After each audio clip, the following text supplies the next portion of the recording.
Olá, no dia de hoje vamos desmistificar um mito muito comum sobre a ditadura militar brasileira. O Brasil ia mesmo virar Cuba? Primeiro, por que as pessoas dizem que o Brasil ia virar Cuba e qual a origem desta ideia? Esse medo de que o Brasil vire Cuba tem origem durante a Guerra Fria, quando o mundo ficou dividido entre países da ordem capitalista, liderados pelos Estados Unidos da América, o comunista, liderado pela União Soviética, e os neutros, conhecidos como não aliados.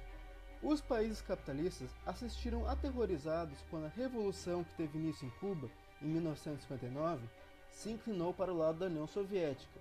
E para evitar novas Cubas, os Estados Unidos e outros países capitalistas passaram a operar uma verdadeira caça às bruxas, prendendo comunistas e caçando seus partidos.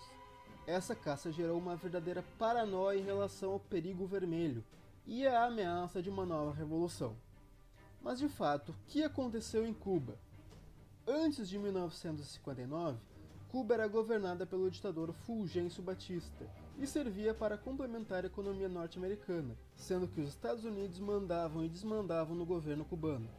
Os grupos que dirigiram a revolução em 59, liderados por Che Guevara e Fidel Castro, não tinham o intuito de início de implantar o socialismo no país, mas, ao longo do processo revolucionário e das profundas mudanças implementadas nesse processo, Cuba acabou se distanciando dos interesses das elites e dos norte-americanos, e acabou se alinhando à União Soviética.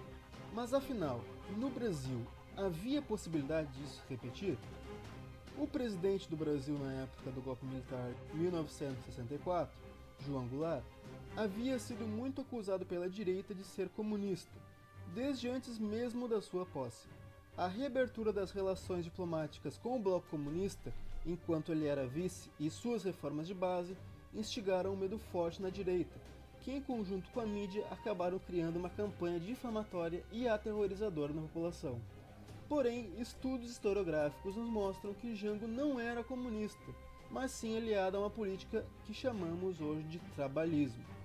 No livro O Populismo e Sua História, Debate e Crítica, os historiadores Jorge Ferreira e Ângela de Castro Gomes argumentam que o trabalhismo é uma relação no qual o Estado desenvolveria aparatos coercitivos e persuasivos para atuar sobre a classe trabalhadora, contrapondo com uma concepção de Estado que coloca este como um agente do mesmo tipo, que está do lado da classe trabalhadora até mesmo como parceiro desta, em uma espécie de pacto trabalhista, ou seja, algo bem diferente do socialismo ou do comunismo.